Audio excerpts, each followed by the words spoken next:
A lovely blonde girl named Charlotte is shown in a beautiful pink gown, smiling as she thinks about the condemnation event that is supposed to happen tomorrow. In another view, she is seen from behind looking into a mirror while someone's hand appears in the foreground, suggesting they are watching her. This marks the beginning of the first episode. The story shifts to the student dorms at the Royal Lemurs Academy, where two other girls are gossiping about Charlotte. They refer to her as a strange girl and a saint candidate, wondering what she'll do at the graduation party tomorrow, especially since she was heard muttering to herself about a condemnation event. We then see a clear image of this girl, identified as the 15-year-old Baron's daughter, Charlotte Silva. In another room, a sophisticated-looking lady with long blonde hair holds a teacup and asks someone to confirm if Charlotte truly mentioned a condemnation event. This is Rebecca Howard, a 17-year-old Marquis's daughter. Her maid, Kari, stands watching her, and the maid notes internally that it is very unusual to see Lady Rebecca so shaken. The maid, Kari, playfully reassures Rebecca that she did not put any poison in the tea this time, while Rebecca, seen from behind, confides in a man with reddish hair named Amber. She tells him that until this very moment, she had just assumed Charlotte was delusional. Amber looks on as Rebecca insists that this is a very important matter.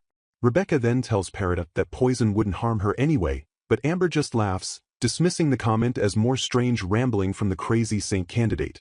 Rebecca simply looks down, deep in thought.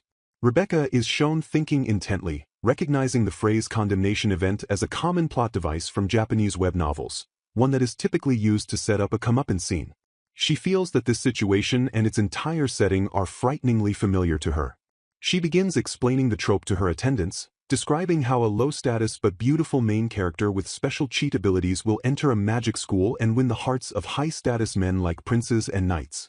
Her maid, Kari, looks completely baffled by this sudden and strange explanation, as Rebecca continues that these high-spec men almost always have fiancés who bully the protagonist and are known in these stories as villainesses.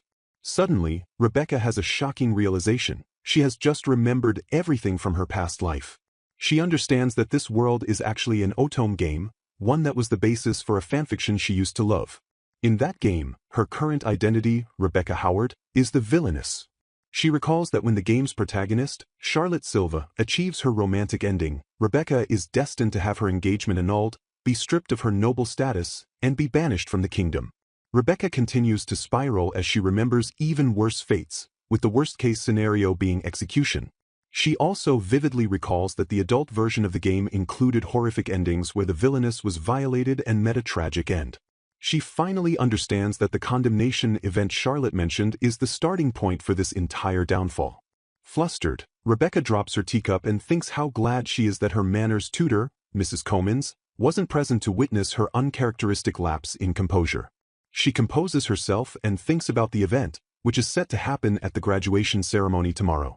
She remembers the game's key visual and knows that the noble girl who gets condemned is the fiancée of Prince Garrett, which confirms that the target is undoubtedly her. However, she decides that if Prince Garrett truly chooses Charlotte out of love, she has no objections to breaking the engagement and, in fact, would prefer to end it herself. Rebecca is shown looking very stressed while clasping her hands as she mentally calculates her true age. She realizes that while she is physically 17, adding the 43 years from her previous life makes her mental age 60. She also remembers that in her past life, she was a married woman with grown children, a fact that shocks her. As she processes this, her maid Peridot leans in with a teapot, expressing concern that Rebecca has been acting strangely and asks if she is alright. Rebecca internally reassures herself that she is fine, partially because she constantly uses self-healing magic, and now that her memories have returned, her past strange behaviors suddenly make sense. A flashback begins, showing Rebecca reflecting on how she must have been a strange child. A much younger Rebecca is seen sitting with her father, innocently asking him why everyone bows their heads to her just because she is a daughter of the Howard family. Her father asks if someone like her wet nurse put that idea in her head, but young Rebecca insists that she is the one who wants to know. Pleased by her desire to learn, her father agrees to explain, though he warns her the words may be difficult. He decides it's not too early and tells her that the Howard Marquis family is one of the most powerful noble families in the Lendl Kingdom, possessing deep connections to the royal family. In another flashback, her mother explains that the Howard family has a long history dating back to the nation's founding and has the status, wealth, and influence to achieve almost anything they desire. Her mother continues, adding that Rebecca's father did not just rely on his inherited status but worked hard himself. Because of her father's efforts, the Howard lands are prosperous, and everyone, from their servants to the common people, is able to live happily. A curious young Rebecca then asks her mother if her father used magic to make everyone happy. Her father then explains the history of the Lendl kingdom, telling her that those born with magic became the royalty and nobility, and they built the country. He confirms that they do use magic when it is necessary to govern their lands.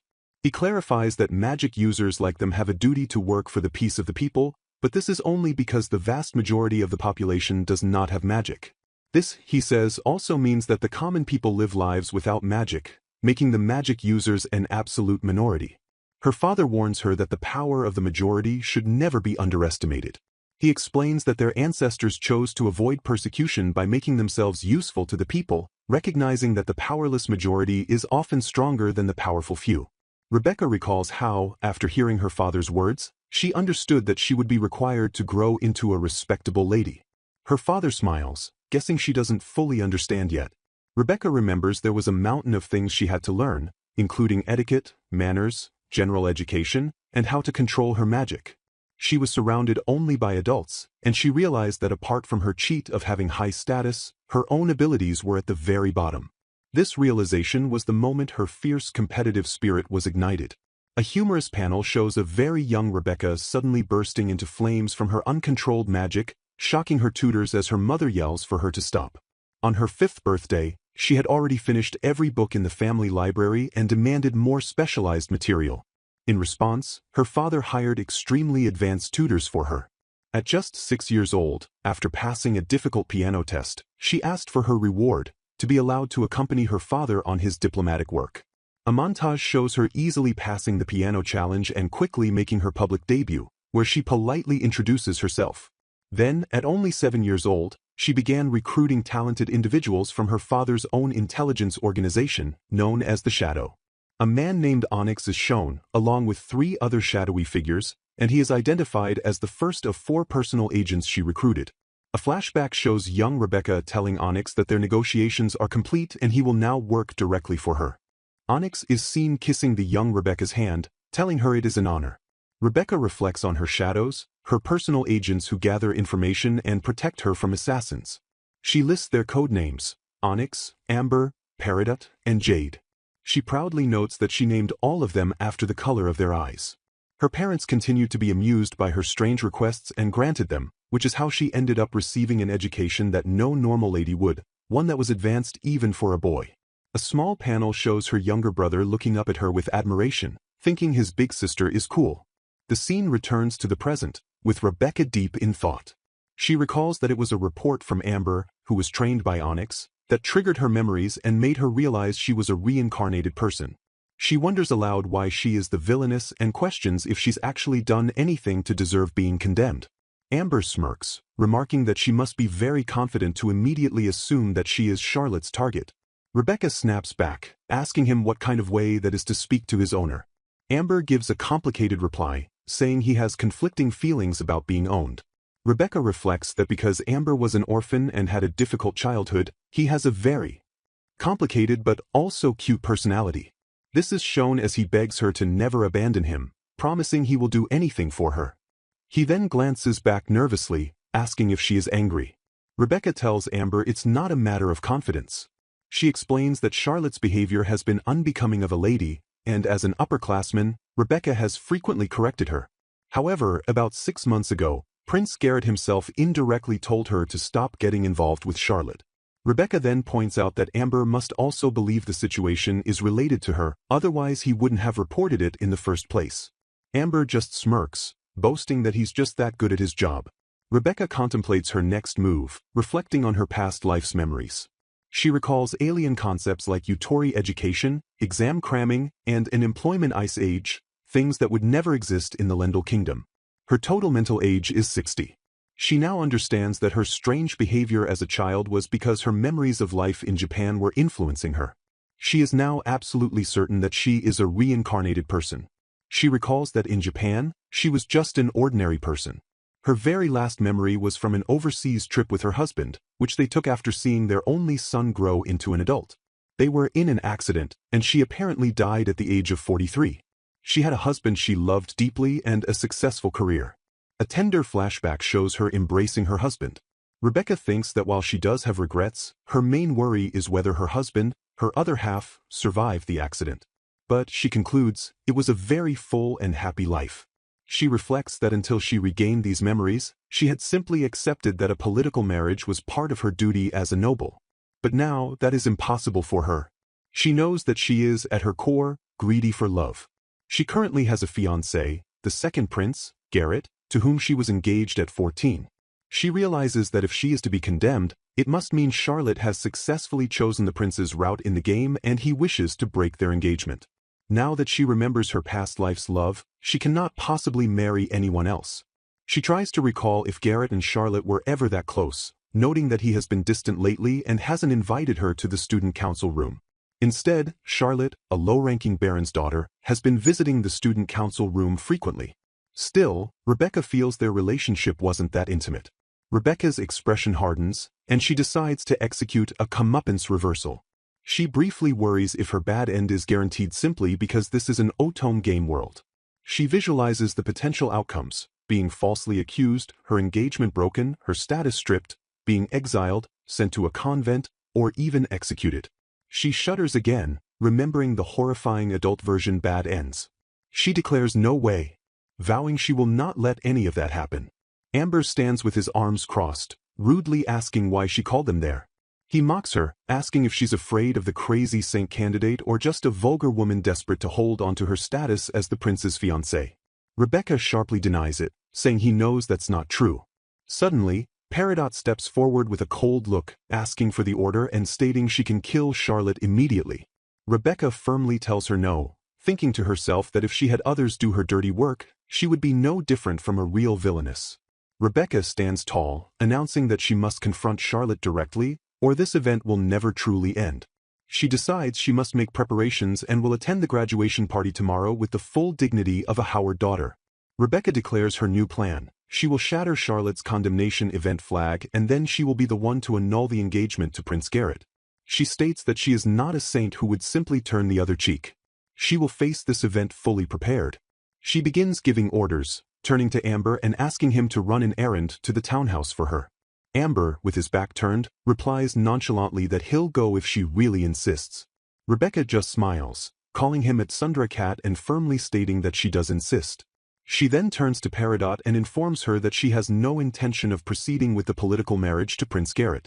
She states that she will be the one to declare the annulment at the party tomorrow and that they need to plan the arrangements immediately. A flashback shows her lovingly embracing her husband from her past life. Rebecca reflects that her true self is greedy for love and highly possessive. In her past life, she loved her husband and was loved in return, and she had always told him that she could never share him and would divorce him instantly if he ever cheated. Back in the present, Peridot cautiously asks if Rebecca is truly certain about executing a comeuppance reversal tomorrow. Rebecca, looking resolute, says that her past self's feelings are still carved into her very soul. She reassures Peridot, explaining her new plan. After the engagement is broken, she will begin a comfortable and carefree single life. She feels a new future has suddenly opened up for her, and she feels incredibly fulfilled by the prospect. She thinks about being with a man she doesn't love and corrects herself. The very thought of giving her body to any man other than her husband makes her feel physically ill. She vows to deflect any attacks that come her way and in return, burn Charlotte to a crisp. The next day, the scene shifts to the graduation party. Rebecca arrives, reflecting on her green dress and hair accessories, which were gifts from His Majesty for the occasion.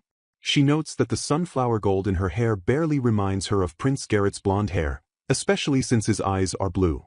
She muses that he clearly has no desire for his fiancée to wear his colors. She also recalls that a messenger had informed her Prince Garrett could not escort her due to circumstances. Instead, a young man, David, stands before her, formally stating that he will be her escort. An introduction box identifies him as David Howard, her 15-year-old younger brother and the heir to the Howard family. He also attends the academy and is described as being in a rebellious phase. David properly offers his arm to his sister.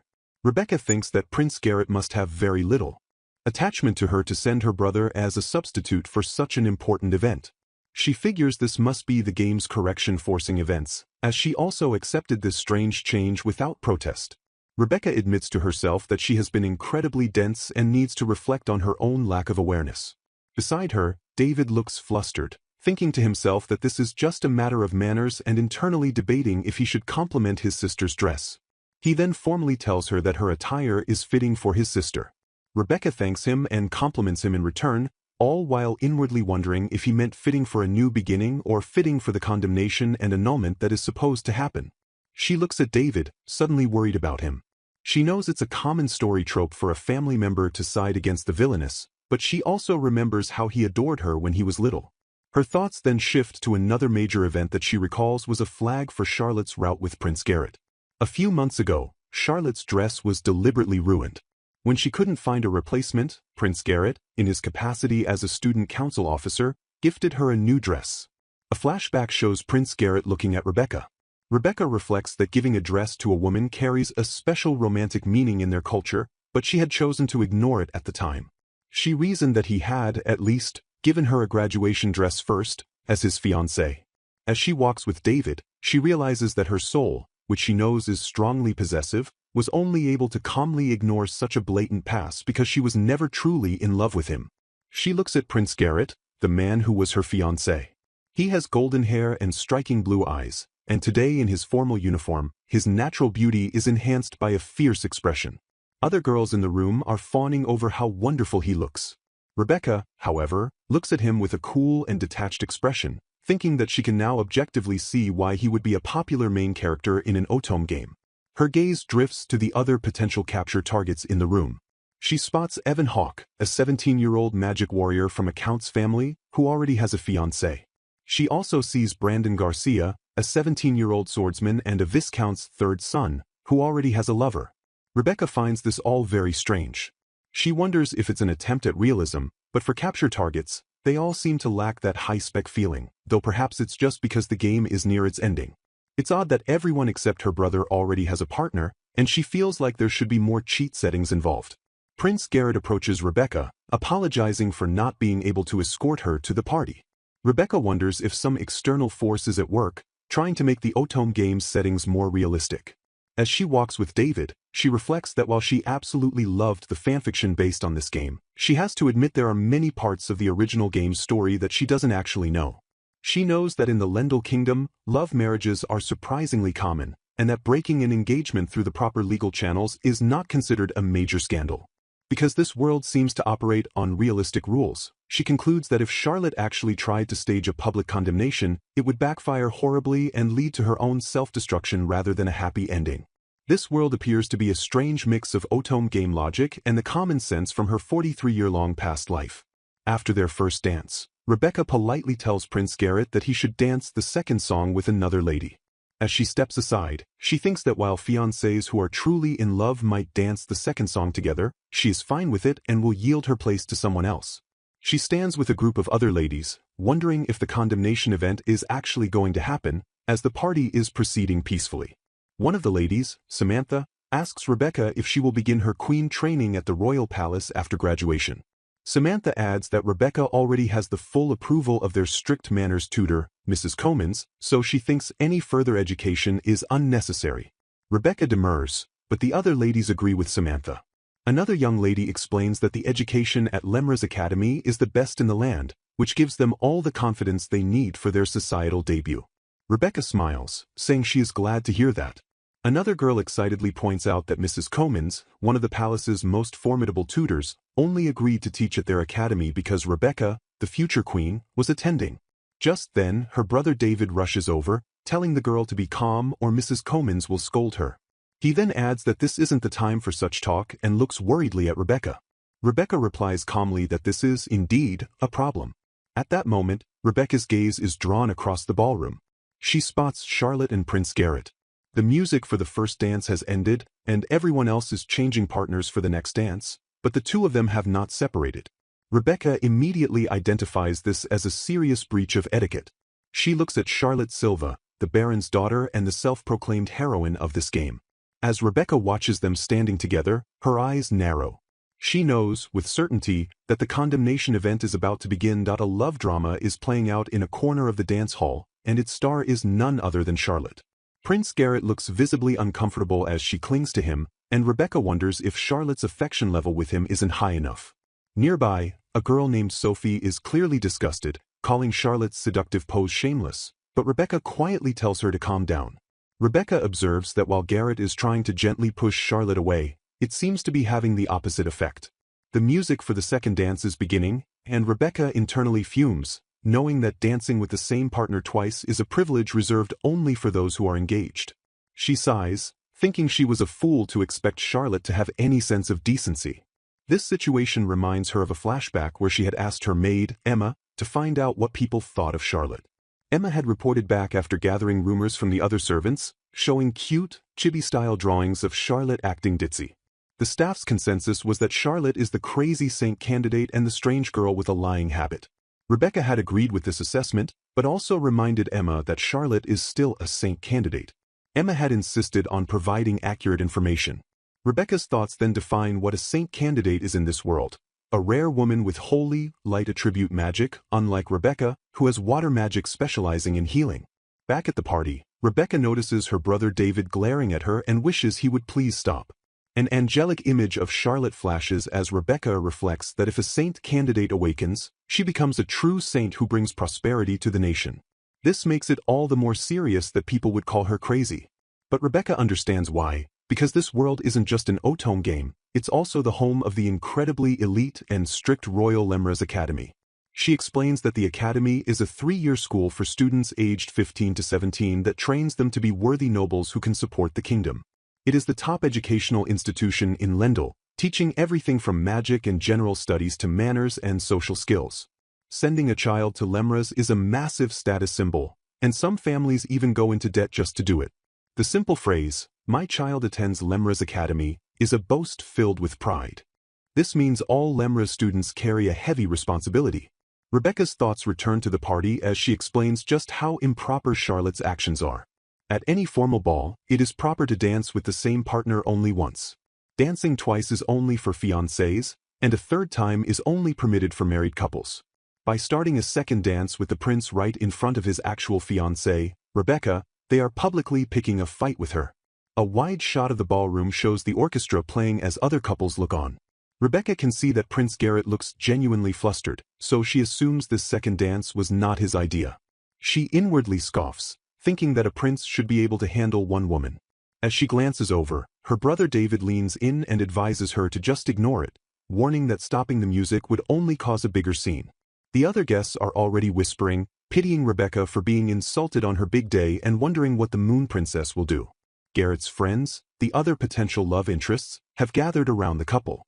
Rebecca wonders if they are trying to shield the prince from the scandal or if they are actually siding with Charlotte. She internally cackles, thinking that if they are just protecting the prince, they'll get a light scolding, but if they have been charmed by Charlotte and are helping her, their own reputations will be ruined. She also knows that her own social standing is in serious danger. As Charlotte clings to Garrett's arm, Rebecca thinks that if she accepts this insult, her reputation will plummet. She'll be seen as a woman who can't even defend herself, which is a death sentence in high society, and she would become a target for ridicule and bullying. This entire disastrous situation has been created solely by Charlotte's selfish behavior. At first, Rebecca thinks she should just let it go, since she plans to break the engagement and move to her family's territory anyway. The guests continue to whisper, noting that Rebecca is in a bind. She can't blame the prince without committing treason, but blaming Charlotte would just make things worse. They also gossip about Rebecca's friends, Sophie and Samantha, wondering if they will risk supporting her since their own partners are involved. Rebecca, however, is not one to back down and has a personal policy of always fighting back. She recognizes this as a miniature social battlefield, and everyone is watching to see how she will handle it. She can't believe she's being forced to take a practical exam like this on her graduation day. She admits she was naive, she had only prepared for a one-sided condemnation, not this complicated social mess. Annoyed by the situation, she decides to take control and clean it up. She gracefully steps forward and addresses the prince, calmly announcing that it appeared Baroness Silva's sleeve had gotten caught on His Highness's button. She smiles, saying that such a mishap will surely become a fond memory of the day. She then pointedly asks the prince what he intends to do now. Her hidden message is sharp and clear. Everyone is watching you, you are standing far too close to her, and this scandal will be remembered in a very bad way. She mentally offers him a choice. Either let this escalate into a public condemnation, or play along with her accident excuse, and she will cooperate with a private annulment later. Rebecca knows the prince will want to save face and treat it as an accident. Garrett immediately seizes the opportunity, agreeing that's what happened and expressing relief that Charlotte's dress wasn't torn and the party's mood wasn't ruined. Rebecca sees he has taken her lifeline. To seal the narrative, she adds a playfully sharp comment, saying she's jealous that he danced twice with another and asks him not to do it again, even if it was an accident. Her subtext is a final warning. Publicly disrespecting your fiancé is a bad move. Back down now. Garrett looks stressed but understands. Rebecca notes with satisfaction that as royalty and her longtime fiancé, he understood her hidden meanings perfectly. His own hidden message was probably, "I didn't mean for this to happen." The script is now set. The prince will calm his jealous fiancé, and the entire incident will be dismissed as a simple, harmless lover's quarrel. Charlotte, however, looks furious, clearly thinking that Rebecca is fawning over him far too late. Just as Rebecca is about to resolve the situation, Charlotte suddenly shouts at the top of her lungs. She announces to the entire hall that Lady Rebecca Howard is about to have her engagement annulled by Prince Garrett. The hall falls silent. Charlotte, looking smug, taunts Rebecca, asking if she didn't hear her. She screams again that the prince is calling off the engagement. Rebecca, forcing a smile, replies, "Yes, Charlotte." Your very clear voice is echoing across the entire dance hall. The guests immediately erupt in whispers, shocked that the prince and the moon princess would break their engagement at the graduation party. They call it a terrible scandal, though some are skeptical, pointing out that it's just a baron's daughter making the claim. The orchestra conductor, showing true professionalism, quickly strikes up a soft, calming tune to prevent a complete and awkward silence, a move Rebecca mentally applauds. Prince Garrett finally speaks, telling Baroness Silva that this is not the appropriate time or place for such a discussion. Rebecca immediately notices the most important thing: Garrett did not deny the annulment. She thinks that's perfectly fine. Ever since her memories returned, she has had zero intention of marrying him anyway. If he truly wants to be with this disappointing child, she won't stand in his way. She personally wouldn't recommend it, but people have different tastes, and she wishes them happiness. However, she continues, that does not mean she is willing to be made the villain in this story, and she certainly won't accept being falsely accused. She glances at Garrett, who looks regretful. She guesses he had intended to follow the proper, legal procedures for their breakup and probably still has some lingering affection for her after all their time as an engaged couple. But now, Charlotte has forced this ridiculous condemnation event. Rebecca decides it's too late for Garrett to save his royal dignity, and Charlotte will have to take full responsibility for what she's done. Charlotte, completely oblivious, continues her tirade, not even noticing that the prince called her by her formal, distant title. She shouts that Rebecca harassed her and that the prince is furious about her unladylike behavior. Rebecca calmly interrupts, pointing out that the very prince she's talking about is currently trying to peel her hands off of him. When Rebecca denies any harassment, Charlotte screams at her not to play dumb, accusing her of being jealous of her and Garrett's relationship and constantly saying mean things to her. Charlotte then boldly declares that Evan, Brandon, and even Rebecca's brother, David, are all on her side. The three men in question look extremely uncomfortable. They awkwardly try to pass the responsibility to each other, with one telling David to handle his sister, another telling Evan to step in as the prince's future right-hand man, and the third suggesting the lowest-ranking one, Brandon, should go. Rebecca watches this and correctly concludes that these men are not her enemies. Finally, Brandon sighs and steps forward, telling Charlotte that her behavior is not acceptable. Rebecca mentally notes that they've finally decided who has to peel her off the prince. But instead of listening, Charlotte just looks up at Brandon with starstruck eyes. Rebecca is exasperated, wondering why Charlotte is now swooning over Brandon. She guesses Charlotte is having a fantasy that the men are fighting over her. Charlotte then launches into a list of new accusations, claiming her belongings were broken and stolen, her dress was stained so she couldn't attend a party, another dress was torn to shreds, and worst of all, that Rebecca tried to have her attacked by ruffians. Rebecca thinks this has gone too far, especially with the king himself in attendance. Charlotte is showing no awareness of her surroundings. Rebecca knows many nobles would love to use this scandal to push their own daughters as the prince's new fiancée. For her own self-preservation, Rebecca decides to offer Charlotte one last chance. She speaks clearly, demanding that Charlotte retract all her words and apologize immediately. If she does, Rebecca will not expose the truth in front of everyone, reminding her that this is a very public-facing disaster. Charlotte just screams that Rebecca is the one who should be apologizing and that even if she did, she wouldn't be forgiven. She then yells that Rebecca will be stripped of her status, sent to a convent, and exiled from the country. She finishes her rant by declaring that her Prince Garrett will now propose to the Saint Charlotte Silva. Rebecca is internally stunned by the sheer number of things wrong with that statement.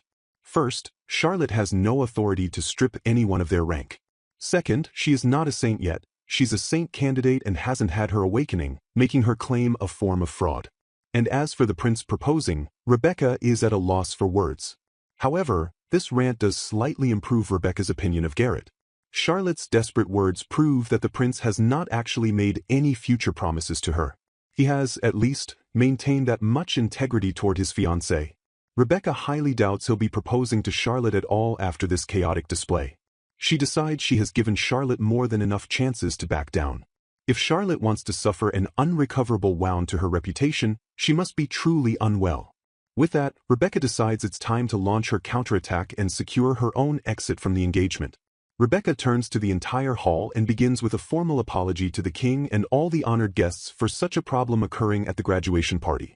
She states that while such a matter should normally be handled privately, she has been subjected to a one-sided and completely false accusation, leaving her no choice but to respond. Since Baroness Silva has refused to retract her words or apologize, Rebecca formally requests permission to prove her innocence. Charlotte looks utterly stunned. The king, visible in the background, grants his permission. Rebecca thanks him and begins her counterassault. She decides she will perfectly play the role of the villainess that Charlotte has cast for her. First, she addresses the accusation of meanness, stating that she has only ever offered Charlotte standard corrections based on polite aristocratic manners.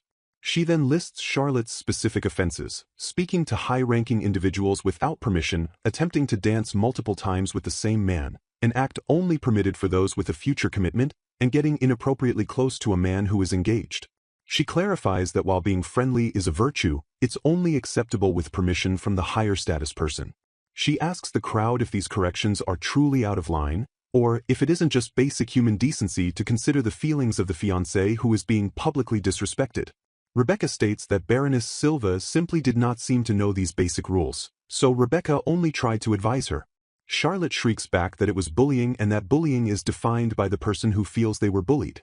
Unfazed, Rebecca calmly moves on to the next accusation, the matter of Charlotte's personal belongings. She turns the question back on Charlotte, asking exactly how many items she claimed were broken or stolen, and how many items she begged from Prince Garrett as replacements. As Garrett looks on in shock, Rebecca adds that the prince would surely be disappointed to learn that Charlotte has been selling those very items. Charlotte stammers, demanding to know what proof she has. Rebecca stands tall, explaining that as the fiancée of the Prince of Lendl, she is under constant guard. Her guards can, and will, testify to her innocence.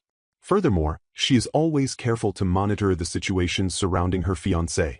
She mentally notes that her agents, Amber and the other shadows, have already repurchased several of the items that Charlotte sold. Charlotte, completely cornered, resorts to screaming that she doesn't care and that everyone is probably just being blackmailed by Rebecca into lying. Rebecca then addresses the torn dress incident. She asks if Charlotte is referring to that piece of cloth that was shamefully open in the back, adding that attending a party in such an indecent outfit is unthinkable for an unmarried lady. She notes that Charlotte appeared to have processed the dress herself with a very unique sense of style. Rebecca then freely admits that she was the one who spilled a drink on that dress. However, she clarifies that she only did it to save Charlotte from utterly embarrassing herself by wearing it. For this, she should be thanked, not blamed. As if on cue, Sophie speaks up, announcing that she was the one who consulted Rebecca about the dress in the first place. Sophie explains to the crowd that her dorm room was near Charlotte's and she simply could not believe her eyes when she saw the indecent dress. Unsure what to do, she went to Rebecca, who is the dorm leader, and asked her to handle the situation. Immediately after, Samantha speaks up as well, confirming that she was also present when the drink was spilled and that Rebecca's account of the events is the truth. Rebecca silently thanks her friends. Charlotte, having a complete meltdown, screams that she would never have made the dress backless if Rebecca hadn't torn it first. Rebecca mentally notes that Charlotte's refusal to back down at this point is almost impressive. She then delivers another blow, revealing she has testimony from a maid named Millie, who saw Charlotte happily cutting the dress with scissors herself, humming a tune as she did it. Charlotte shrieks, "Millie said that?" and then tries to argue that no one should believe the testimony of a mere maid. Rebecca coolly counters that Charlotte was the one who ignored social hierarchy first, and that maids have hearts and minds of their own. Finally, Rebecca moves to the most serious accusation, the ruffian attack. A flashback image shows a guard detaining Charlotte outside the dorm window at night. Rebecca explains to the hall that if a female student sneaks out of the dormitory at night and wanders the grounds, it is perfectly natural to be captured by the guards. She states that she was shocked when she saw this happening from her own window and immediately sent her own maid to silence the guards, preventing the incident from becoming a public scandal out of kindness. She looks at Charlotte, feigning pity, and says she cannot believe Charlotte truly thought Rebecca had sent those men to attack her. The surrounding guests are now whispering, calling Charlotte a terrible person. With all accusations dismantled, Rebecca looks crestfallen and turns to the prince and the crowd.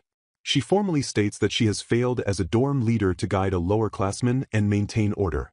She laments that she has ruined this once-in-a-lifetime graduation day for everyone and declares that she is therefore not a worthy candidate to be the prince's fiancée. She realizes aloud that the wise Prince Garrett must have known this all along, which is why he did not deny the annulment. She says she accepts this heavy truth. With a final, graceful bow, Rebecca humbly accepts the engagement annulment, announcing her intention to live a quiet life on her father's territory. Charlotte is left completely speechless. Rebecca internally reviews her strategy. The crime she admitted to, failing as a dorm leader, is a flimsy pretext, but in their aristocratic society, it is extremely difficult to stop a high-ranking person who is taking responsibility in such a noble fashion. Rebecca is very pleased with this outcome. She has successfully broken her own engagement without bringing any shame to her family name, and this method will also lessen the political fallout for Prince Garrett. The prince looks torn, calling out her name. She thinks that if he truly loves this strange girl enough to try and train her into a proper princess, then she wishes him good luck. She also feels secure, knowing she had already sent all the evidence of her innocence to her father the day before. She fondly recalls her father saying he wasn't very keen on her marrying into royalty anyway and would rather she use her skills to manage their own lands. She is confident he will use all his power and logic to make this annulment official. At last, the king stands up and speaks. He declares that they will hold a separate, formal meeting to discuss the matter. Since facts still need to be confirmed, he announces that the discussion is over for now. Charlotte, completely bewildered, yells out, "What? But I don't get it." The king ignores her and issues a royal command. Until a final decision is made, this entire matter is to be kept secret. This is a direct order from the throne. The entire hall, including Rebecca and Garrett, bows deeply, replying in unison, "As you command." Prince Garrett reeling from the shock of the party. He stumbles, thinking that this is a complete nightmare, as he, the second prince, was just publicly dumped by his fiancée at his own graduation. He reflects that his original plan was simply to have Charlotte moved from the academy to the temple after the ceremony was over, and he had not even intended to break things off with Rebecca yet. Garrett continues to panic, knowing that while his father, the king, has put the decision on hold for now, his mother will be furious, and his older brother might just kill him. He then spots Rebecca's father, Marquis Howard, talking with the king and grows even more terrified, wondering what they are discussing and silently begging the Marquis not to look at him. He turns and glares at a pouting Charlotte, thinking to himself that this is all her fault. Garrett composes himself slightly, admitting that he also shared some blame because he knew what Charlotte's personality was like. He then orders Evan and David to escort Baroness Silva back to her dorm. As Charlotte protests, he clarifies that he is asking them as a friend to do this, justifying it by stating that she is an important saint candidate. As she is led away, Garrett internally insists that he hopes no one misunderstands the situation. He is absolutely not in love with Charlotte and finds the idea of marrying her in Rebecca's place to be completely repulsive. His thoughts reveal his true motivation, as he recalls a promise he made: "You will fall in love with me." He has spent the last 3 years trying to make that happen and cannot let Rebecca go free just yet. He feels he must keep her bound to him by their engagement, ensuring she remains under the protection of the royal family to keep other men away. This plan, to never let Rebecca go, was a secret pact he made with his 3 years older brother, Ethan, and he has not told his parents about it. Now, in the wake of the party, he is terrified, wondering what excuse he can possibly give them and questioning if he should have refused the plan from the beginning. A flashback begins, showing a younger Garrett in a library who reflects that royalty does not have the freedom to marry for love. He remembers being told he was to be engaged just as he was about to enter Lemura's academy. He had protested at the time, saying he would rather focus on his studies with the brilliant Rebecca than socialize with other girls. This was right after his older brother, the Crown Prince, had finalized his own engagement to a princess from the Siam Kingdom. His mother, the Queen, had been insistent, wanting to secure Rebecca as Garrett's fiancée before insects, other suitors, could get to her. The flashback continues, showing the King and Queen discussing the matter. The Queen was thrilled after meeting Rebecca, gushing that she was even more intelligent and lovely than the rumors suggested. The King noted that it was strange how Rebecca's parents had only brought her to court after the Crown Prince Ethan was already engaged, unlike other nobles who aggressively pushed their daughters as candidates. The King wondered how they would get the stubborn Marquis Howard to agree. The Queen complained that the Marquis seemed to be hiding his wonderful daughter from them, as the Marquis was shown making excuses about his daughter's health. The King mentioned that the Marquis doted on his daughter and had complained he would never see her if she married into the royal family. The King then reminded the Queen that while the father was a lost cause, Rebecca's mother was her best friend, which gave the Queen the idea to write to her friend immediately. A young Garrett had asked his father why the Howard family seemed to avoid the royals. The King explained that while the Howards had produced many queens and had a history of passionate love matches with royalty, the current head of the family was simply not interested in power struggles. The King also told Garrett that he was impressed to learn that the child the Marquis was always taking on diplomatic trips was Rebecca, not her brother David. He admitted he was in awe of a 14-year-old girl who was already building diplomatic skill and connections. He then remarked that since Ethan was already engaged, Garrett was the only one left to make a match, and that the balance of the match was counting on Garrett's future growth. Young Garrett had clenched his fist, furious at the comment. He felt that no matter how excellent Rebecca was, framing the engagement as a compromise made it sound like he, a prince, was being looked down upon. He recalls that this incident happened right on the day he first met Rebecca. Garrett then went to speak with his older brother, Ethan. He announced that he was getting engaged to the 14-year-old Rebecca Howard. Ethan, who was 17 at the time, barely looked up from his work and just said congratulations, asking to be introduced to his future sister-in-law sometime. Garrett was surprised his brother wasn't more shocked, but Ethan simply smiled, saying he'd also heard the rumors of her brilliance but warned Garrett not to be intimidated. He reassured Garrett that he, too, was highly regarded for his own skills. Ethan then added that if Garrett wanted to find a true partner, he should look for one himself. Garrett was confused by this, wondering if Ethan was telling him to find a mistress. He just insisted on setting up a formal meeting for the three of them. When the day came, Rebecca formally introduced herself to Prince Ethan. Garrett watched as his brothers stared intently at Rebecca. Then Ethan smiled and said to her, "You will fall in love with me." Rebecca, ever proper, simply replied that as a loyal citizen, she already respected the royal family. From that moment, Garrett's top priority became fulfilling his brother's vow. Garrett recalls writing letters to his brother, reporting that his relationship with Rebecca was progressing well. He admitted that while it was a political engagement, he had grown to feel a deep, sibling-like affection and trust for her, like she was a comrade in arms.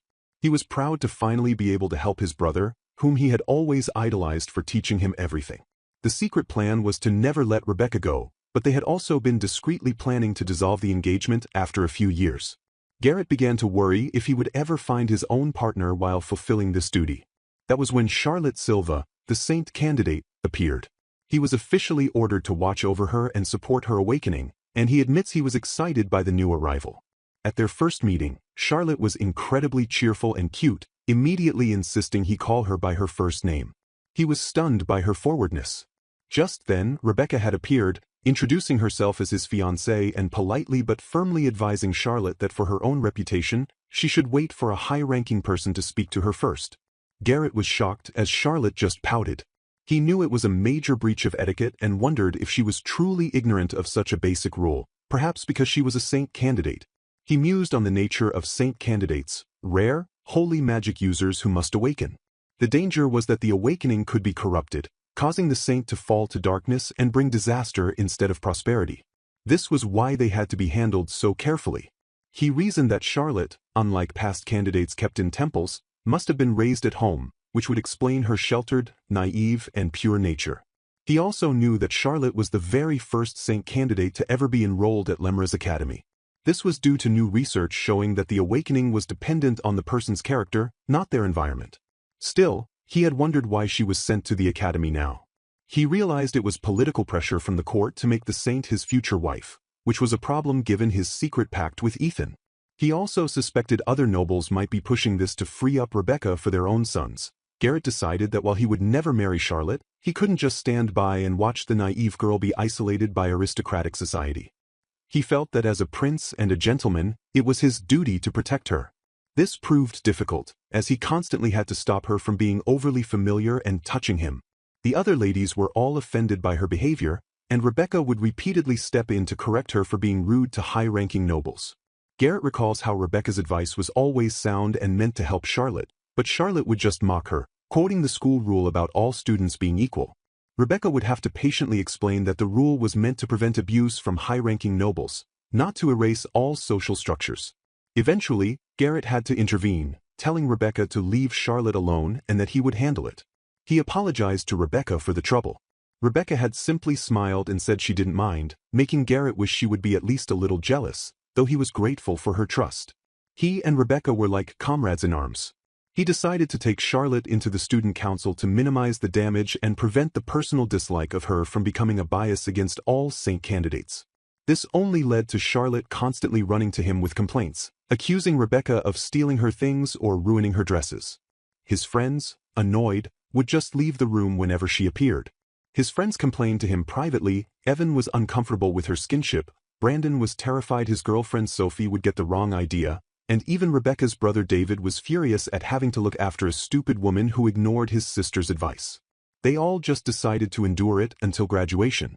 When Charlotte's dress was ruined, he had offered to replace it, and she had been delighted. Finally, the faculty had also judged that Charlotte was a bad influence on the other students, and her disposal was set.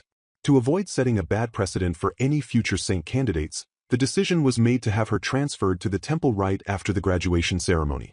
Garrett's flashback ends as he remembers this, just before Charlotte's final thoughts are shown, where she fumes that the villainous Rebecca dared to resist at the party, calling her a sore loser. Charlotte, who is pouting in a separate room after being escorted from the party. She is annoyed, wondering why she had to be kicked out when Rebecca was the one at fault, and she's angry that Rebecca looked like her own plan was working perfectly. Charlotte, shown in a small, smug chibi form, tries to reassure herself that the game's programming will surely fix this, twisting the narrative so everyone believes the villainous Rebecca was just spouting lies to try and frame the heroine. She is still disappointed that her grand condemnation event was made to feel awkward by Brandon's interference, but she just chalks this up to the burdens of being so popular and desired. She thinks back to the confrontation and remembers that Prince Garrett's eyes looked dead like a fish. She convinces herself this was because he was consumed with jealousy, as Brandon had been subtly holding her close the entire time. While she admits this did stroke her own ego, she concludes that the prince was simply stunned and speechless from his jealousy. She then indulges in a vivid fantasy where Brandon declares he won't hand her over to Garrett, and an enraged Garrett sentences Brandon to death. She tells herself that making the prince so jealous was a major victory and that she understands Brandon must find her incredibly precious. She mentally scolds Brandon for being so possessive, while also reminding him of the old cliché that those who interfere in love are destined to be kicked to death by a horse. Her thoughts then drift to the grumpy, brown-haired man who brought her to this room, noting that he was handsome but his annoying resemblance to Rebecca just made her angry.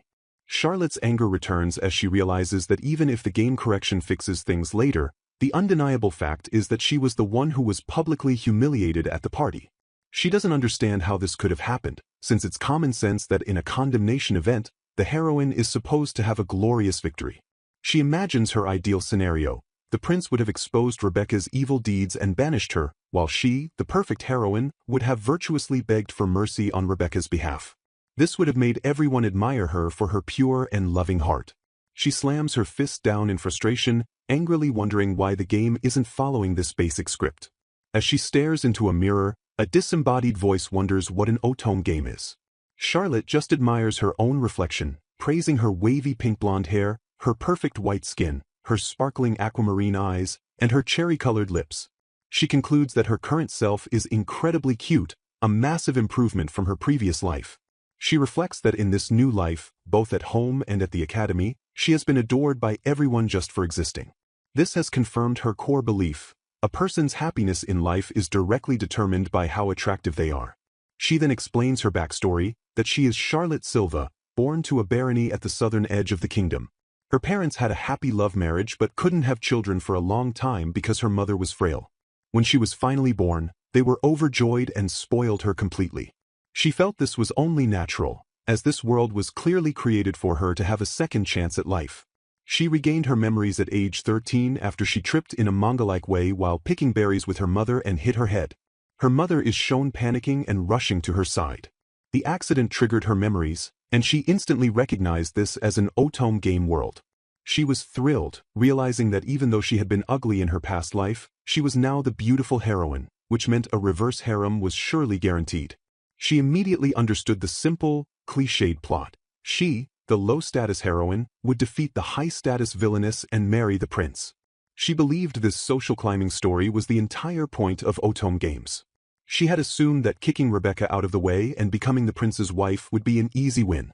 This makes her current situation even more frustrating, as she cannot understand why she was the one who was so thoroughly defeated. She wonders if this game has bad endings, but she has no way of knowing, because the person who was actually obsessed with the game in her past life was her older sister. A flashback shows her sister excitedly receiving a game package. Charlotte admits that while she was curious, she hated her sister so much that she refused to play any of the games her sister liked. In her past life, she was the plain younger daughter in a normal Japanese family of 4. She was ugly, having inherited her father's features, while her older sister, through some genetic quirk, looked like their grandmother and was very pretty. Worse, her sister was a weirdo who actually enjoyed studying. Charlotte was constantly compared to her, which she felt was completely unfair. She couldn't change her face, and it was cheating to compare her grades to someone who studied for fun. She also reasoned that her sister, being 2 years older, was naturally better at things anyway. A series of flashbacks shows her feeling ignored. Her teacher told her to try hard to be like her sister, neighbors praised her sister's achievements, and relatives told her to be more helpful. In another memory, her mother tells her to stop complaining about getting her sister's hand-me-down clothes, saying her sister got new things because she took care of them, and that Charlotte should try to fix her messy hair and eyebrows before complaining. In another flashback, Charlotte angrily sits on her floor, thinking that even if she tried, she'd still be ugly like her dad. Her father's attempts to comfort her were useless, as she knew the world revolved around looks. She remembers seeing her sister's otome game magazine and wondering why her popular normie sister was even playing such a game. Her past life was so painful and lacking that she hates remembering it. Even her death was humiliating. She was on what she thought was her first date, only to find out it was a cruel prank. She was running home crying when she was caught in a fatal accident. Charlotte believes that because her past life was so awful, God must have given her a cheat-filled happy life this time. She even remembers mocking her sister's game because the heroine Charlotte Silva had pink gold hair, not silver, which she thought was stupid. The final proof that this was her world was the existence of magic and saints. Just before she regained her memories, she had learned that she possessed rare, light attribute magic. This magic was so revered that she was labeled a saint candidate and would become a saint once she awakened. She wasn't happy about it, but she was originally scheduled to be sent to the temple at age 15. Her parents had tearfully begged her to go, saying she needed to learn magic control or she could die, so she reluctantly agreed. Her parents are shown deciding to spoil her as much as possible before she had to leave. As Charlotte nibbles on a pastry, she recalls thinking that being sent to a temple sounded like a weird path for a heroine. She also delights in her new heroine correction, which lets her eat whatever she wants without gaining weight, unlike her previous life. She admits that since she never listened to her sister's game rants, she has no idea who the capture targets are or what the plot is.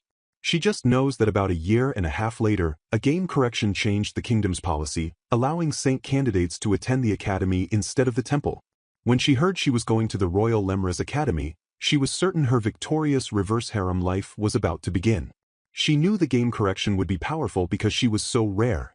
She just assumed all the male targets would be incredibly hot, rich, and powerful by default, so she didn't need to know who they were. It was arranged for the second prince to look after her. Her parents were sad she would be in a faraway dorm instead of the nearby temple, but she insisted, convinced that the world was laying out a path to happiness for her. She believed it was her destiny to go to the academy, meet the prince, and become his wife, and not going would ruin everything. Her parents, believing her insistence was a prophecy from her holy magic, managed to find the money to send her. When she arrived at 15, her plan was simple: eat good food, wear pretty dresses, be adored by everyone, and just have fun. This world was for her, so all she had to do was act cute and ask for what she wanted. She naturally set her sights on the prince. She specifically wanted the second prince, figuring the crown prince's wife would have too much responsibility and work, which didn't fit her ideal of a carefree life. As for his fiancée, Rebecca, she'd just kick her out of the way because she was the main character. Upon entering the academy, she hired a plain-looking maid named Millie to be her foil. An info box describes Millie as a plain commoner who is paid little, always says I see, and most importantly, helps Charlotte sell the gifts she gets from the prince to get spending money for her poor family. Charlotte believed she didn't need to study or learn social rules because she would automatically be upgraded to a saint when the time came. She pitted the other girls who were jealous of her and could only pull rank. She was confident her future husband would dote on her and not make her do any hard work. She didn't need any friends and actually enjoyed the tragic heroine trope, telling herself she was a poor, beautiful girl being bullied while bravely pining for the prince. She figured all she had to do was smile sweetly and say I don't understand, while the other girls uselessly scolded her for being rude. She decided then that the true source of all her problems was the villainess, Rebecca Howard. A flashback shows her maid, Millie, timidly warning her that calling a high-ranking lady by her first name is a bad idea. Charlotte just brushed it off, calling Rebecca a narrow-minded person for not inviting her to a tea party one time. She also calls Rebecca pure evil for pouring juice on the sexy dress she had modified to seduce the boys. Millie just responds with her usual I see. Back in the present, Charlotte decides that, even though she's a loner now, her plan has been going well. She sees all the harassment as a necessary rite of passage in the game's plot. Because of it, she was able to get closer to Garrett and the student council members, so it was all part of the script. This new way of thinking cheers her up. She concludes that Prince Garrett must have left the party to go fill out the annulment paperwork. This must also be why she is being protected in this room. She remembers the tense atmosphere after the king's order and admits that the crowd was siding with Rebecca, so it would have been uncomfortable for her to stay anyway. The most important part is that Rebecca did say she would accept the annulment, which means the engagement is being broken, just as she planned. It wasn't the dramatic condemnation event she wanted, but the result is the same, so it's fine. Her maid, Millie, just stands by and says I see. But just as quickly, Charlotte changes her mind again, suddenly furious. She is not satisfied with that outcome. She declares that she is a special person who is loved by the world itself. She is certain that as long as she follows the flags, she is guaranteed to get her happy ending. She ends her monologue with a look of pure rage, vowing that she will eventually make Rebecca pay for this humiliation and will absolutely crush her.